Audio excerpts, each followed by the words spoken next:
Ayun, ganda naman ako, no? Baka may fog, oh. Ayan, good morning.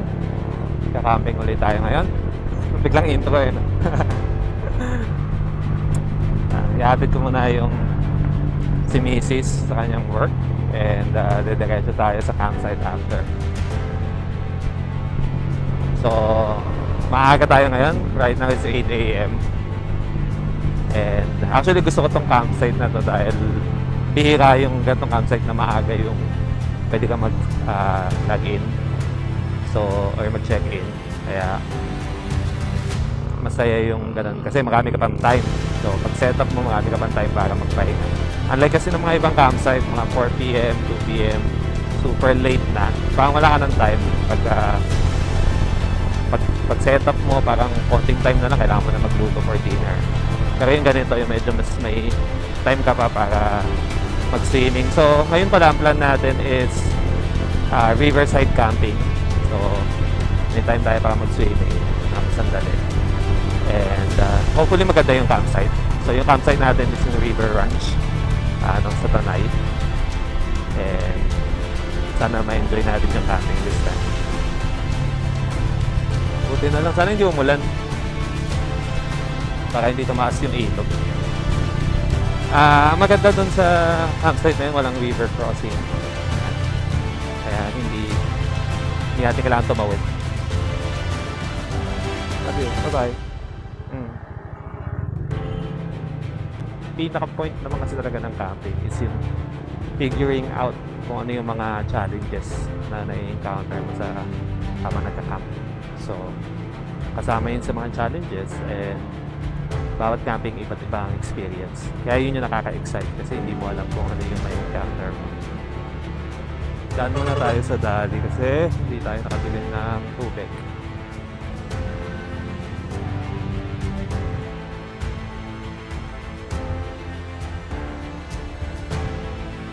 Yan, dito na tayo sa spot na sabi nga nila pag nakita mo na itong spot na to, after nito, nandun na yung exciting na part. Actually, sa part na to, ramdam mo na yung lamig. Shell, basa-basa. Hindi na tayo mag-stop over dyan since mamadali tayo. Oh, Devil's Corner. Dito maraming nag-overshoot. Kasi mo sa talim niya na parang siko.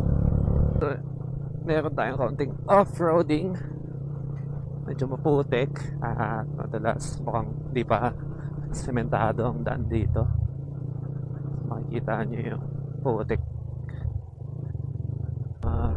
Daming humps dito. Kaya hindi ka talaga makakapahataw. Ayun, River Ranch. So, dito na tayo sa River Ranch.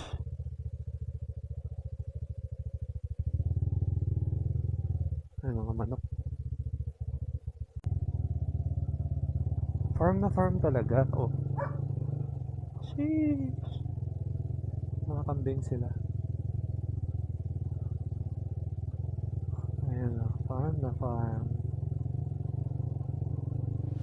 Iniilog. Yeah, let's go. Kailangan lang dyan. Lakas na to. Hindi ko pala nakapatente. Owner's Lodge. Uy, dito ako sa Owner's Lodge. Campsite. Mababoy.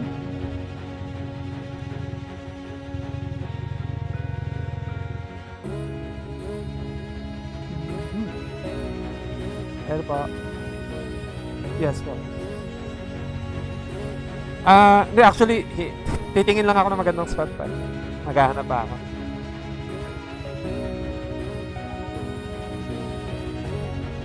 Okay, sige. Thank you.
solid.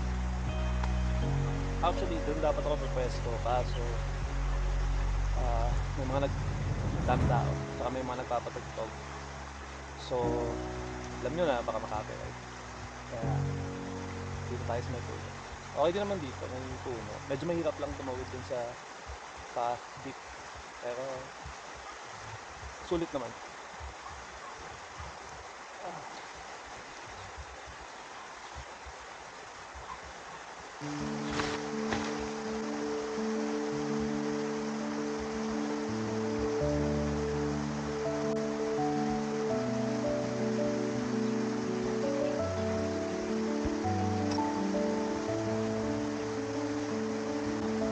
So, nakarating ako dito ng 9 or 9:30 ata.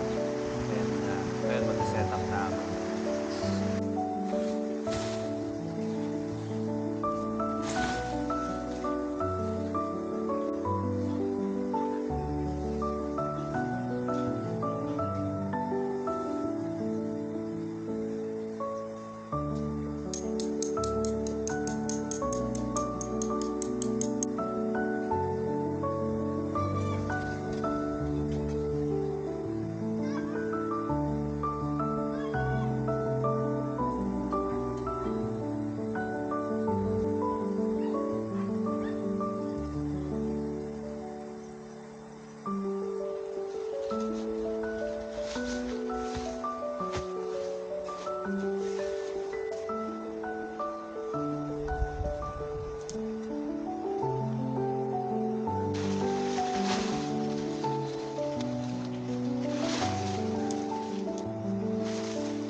Simple lang naman yung setup natin. Meron lang tumabi sa atin, so baka hindi siya ganun katahimik. So, ayos lang yan. Gantaga ang camping. Medyo mainit na yung araw, so baka hindi na ako mag-swimming. Maya-maya na ako.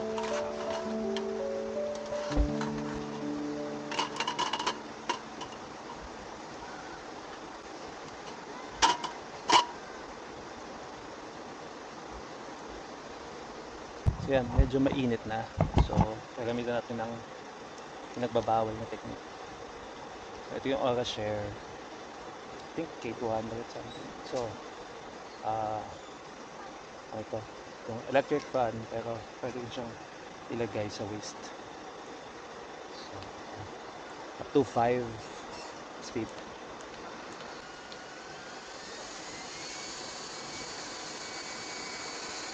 Pero, maganda sa kanya kasi pwede siyang ilagay sa waist.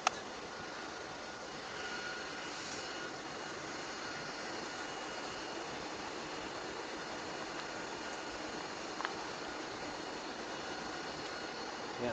Kahit anong ginagawa mo, may fan ka na kasabit sa katawan. So, hindi masyadong mabasa yung damit. Diyan ko nilalagay yung mga ano, ulam natin. So, ham, sino, and inihaw, marinate ko na.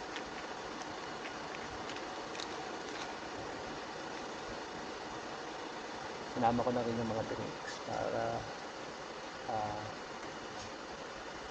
mamaya malamig.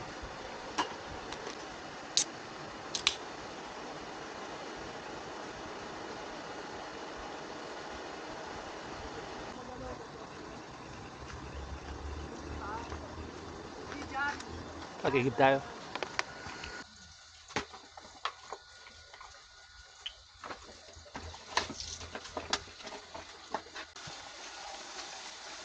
So, ito yung CR nila. Yan. Meron din dito.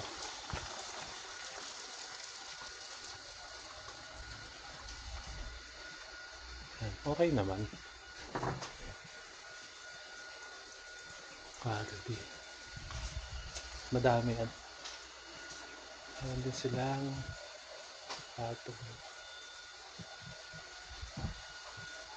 Ayan. So, kung CR lang, marami siyang option dito.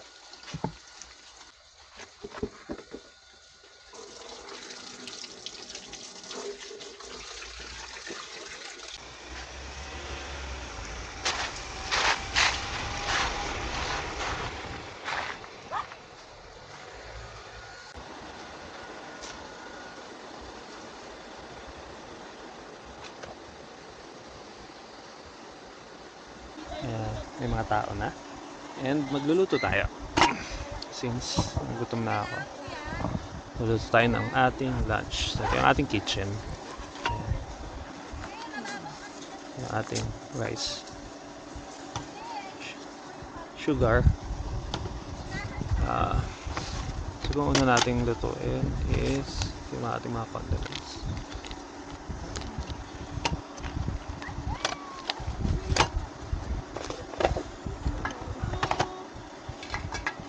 So, nagdala ako ng extra na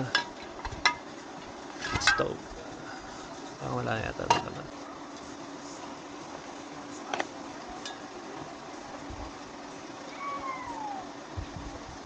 So, luluto muna tayo ng tanghalian.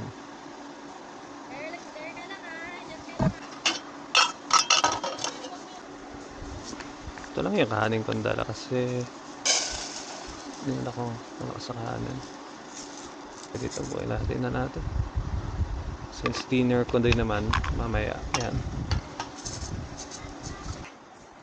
So, nugasan natin yung bigas. Ang gagawin natin is magsasaing na tayo.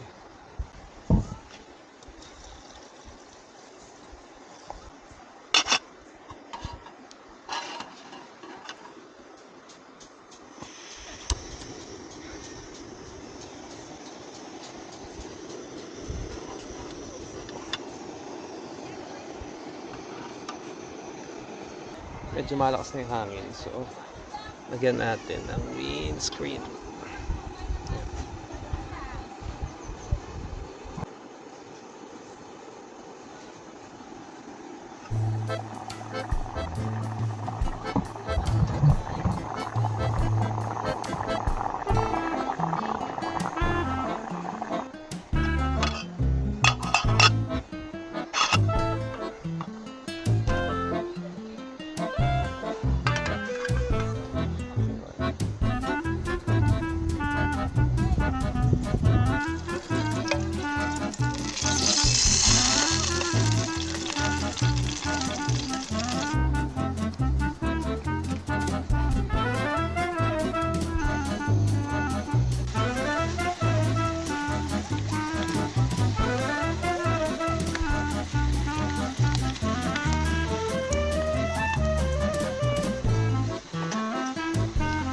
Gusto kong ganyan na yung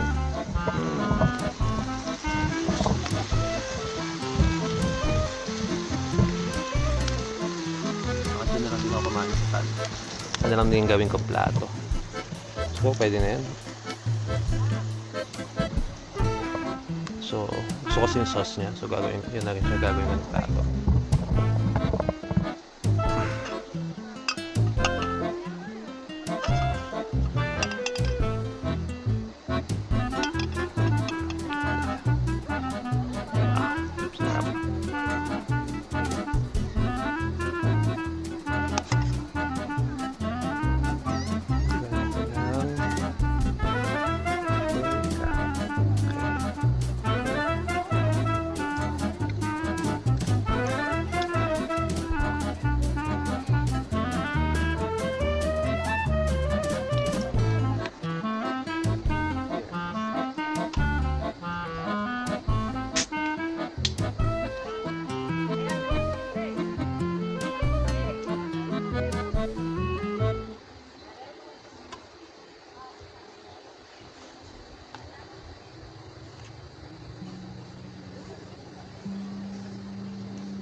medyo ingat sa paglalakad.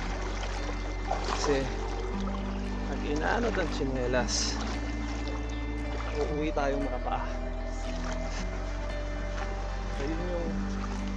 So yun yung camping tent ko. May mga tumabi sa akin, kaya lumayo muna ako. Malakas din kasi sila pag patugtog. Makapiright. Ang lakas ng current ng river. Nakakapagod. Nakakahingal siya kasi nilalabanan mo yung current.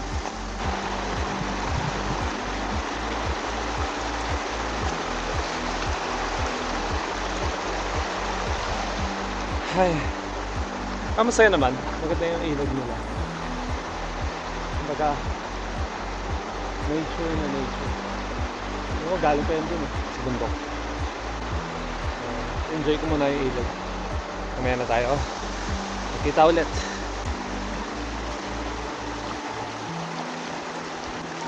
Yung feeling ng nasa tubig ka. Parang minamasahe ng ilog. Na pagbalik, medyo hindi sila malakas magpatugtog. Kasi mahirap lang dito yung mga akyatan. Kasi nag-aakyat ka. Yung mga pinaka-ways, ganyan lang. Yan, patok. So, kailangan talaga nakakakit.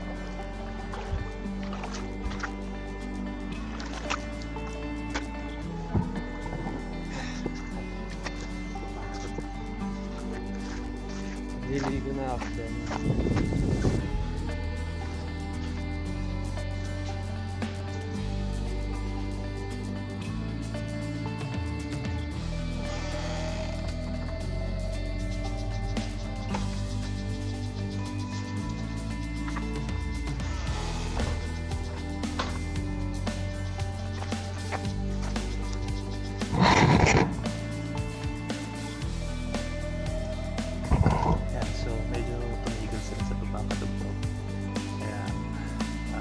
Papagsalita ako and umidlip mo na ako dun since ginato ko.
Nagkakaroon yung lakas ng wifi nila dito. So, walang signal pero malakas yung wifi. Kaya kahit nasa dulong-dulo akong part ng site, may signal pa rin ako ng wifi. Ito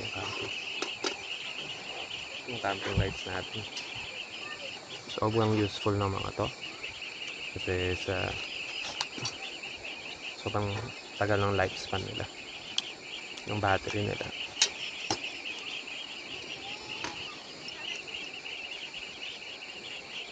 Sobrang lakas din. Diba?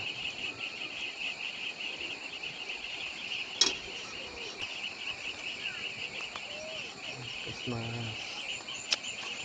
lights.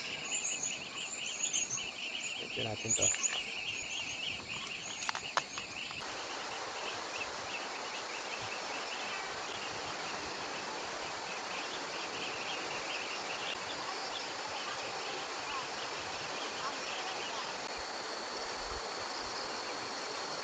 Ayan, since medyo madilim na, yun yung setup natin. Meron din tayong katol. Hindi naman siya, actually hindi siya ganun kalamo. Ang naganda na kaya akala ko na magiging malamok. Pero baka dahil medyo maaga pa. Pero baka safe na rin. Okay na natin nakagawa.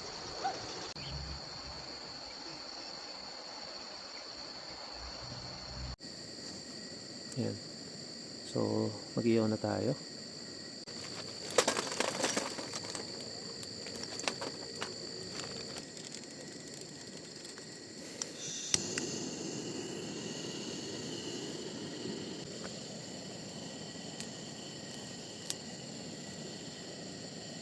Gamitin natin ulit ito. Siya. Siya may ilaw to. May ilaw din siya. Gamitin natin yung pan niya.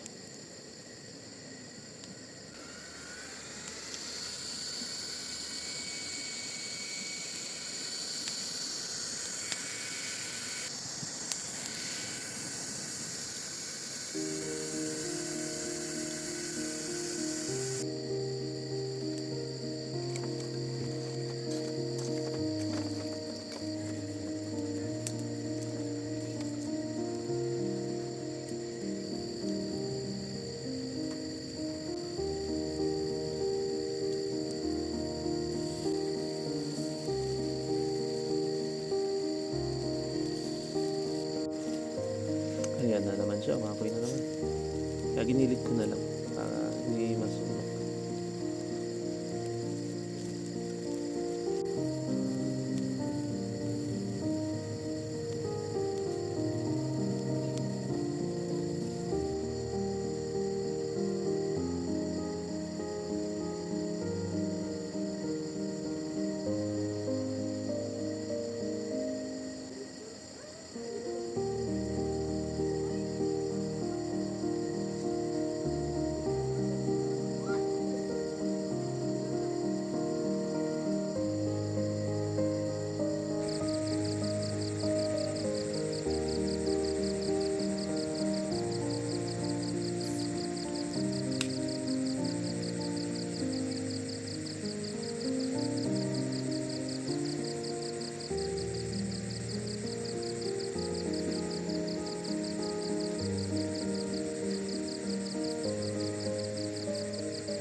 So yung isa nating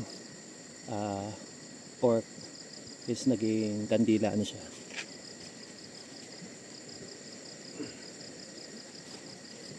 Ayan, so meron na tayong kandila.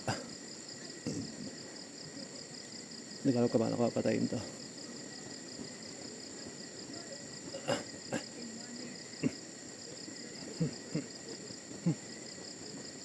Ayaw niya talaga mamatay.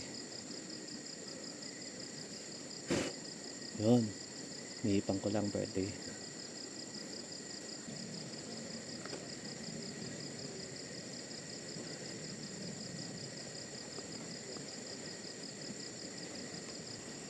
Anong nangyari? Napupuno ng gamo-gamo, yan, pinupuntahan ng gamo-gamo. Kaso, hindi ko naman napansin, napwesto ko yung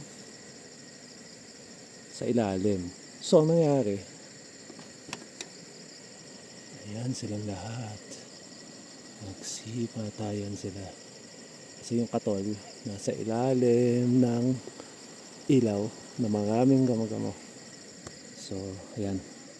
Nagiging sahog sila sa aring ulam at sa kandila. So, nakakain tayo.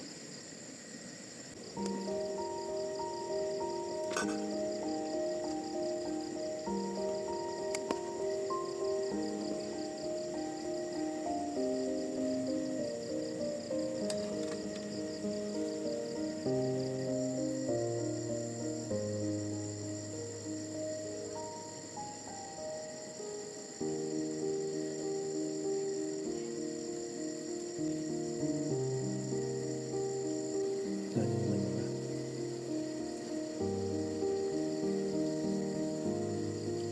Ito hindi ko sigurado kung edible ba to. Naging kandila kasi siya kanina. So, natin yung loob. Aba, mga edible ah. Chichakan.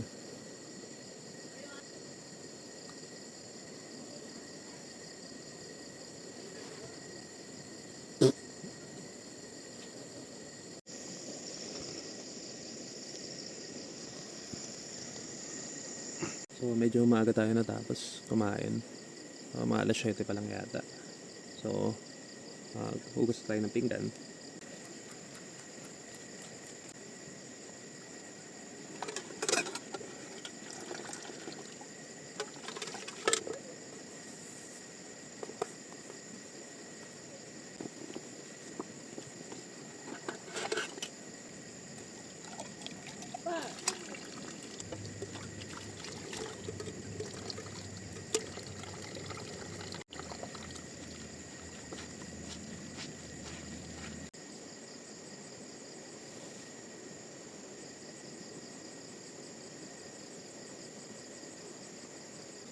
So yung mga ganito pagka after natin ginamit pamunas, pampatuyo, pwede kong ilagay dun sa sigaan para masunog.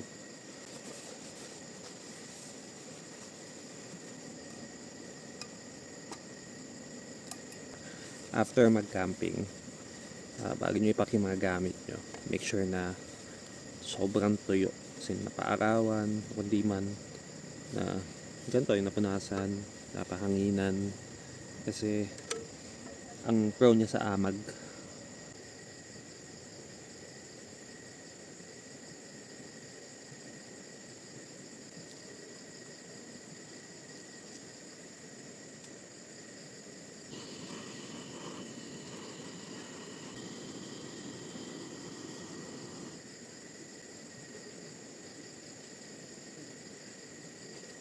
Napakaliit lang ba? Pero kasya-kasya sa kitchen. Pero hindi siya makililaw.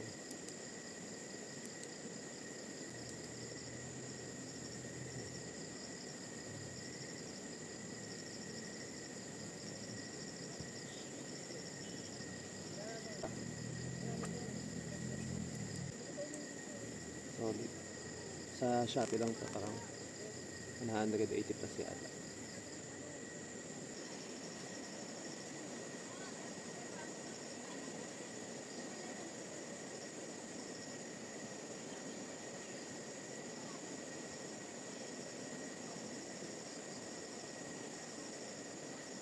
So, eto.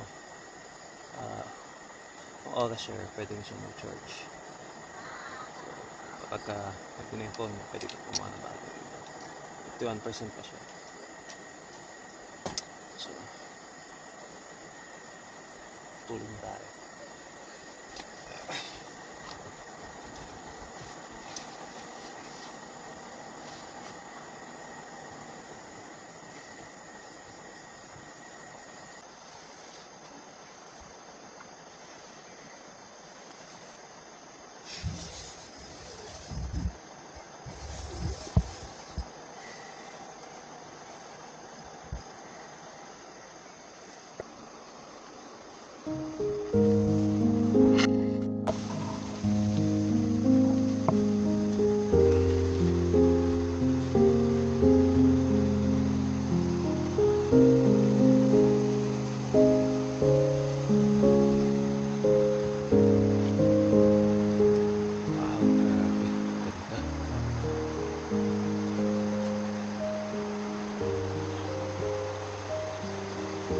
Alam mo gumising ka sa langit. Mga ilaw mo pa. Diba? Damag.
morning.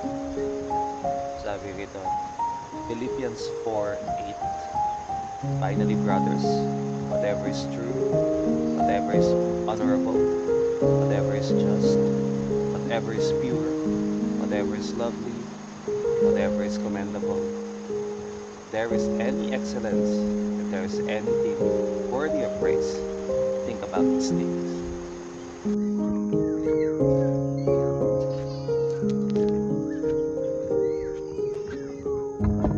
Siguro masasabi ko yung Beaver Ranch yung isa sa mga pinaka quality na campsite na napuntahan ko. Do konti pa lang naman kasi talaga yung napuntahan ko. Pero in terms of amenities, kompleto sila. Maganda yung restrooms, uh, yung lugar, yung city. I mean, kita nyo naman, diba? Siguro dahil nagkataon din na weekdays tayo pumunta, kaya konti yung tao.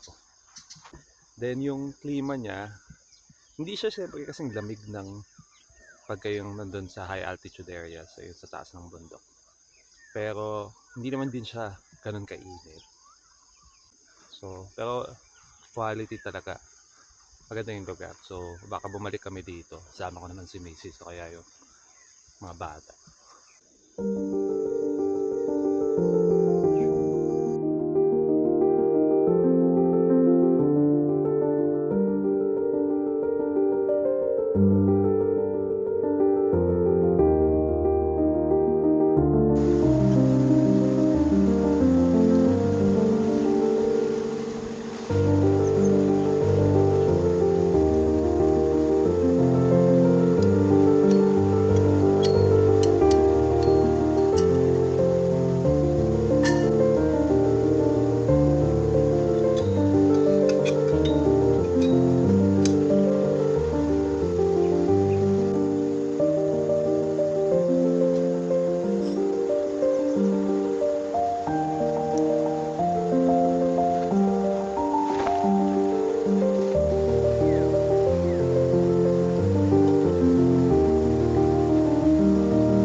Ayan, salamat sa pagsama sa akin. I-message nyo na lang dyan sa comment section kung saan nyo naman ako susunod na pumunta. Okay, see you next video.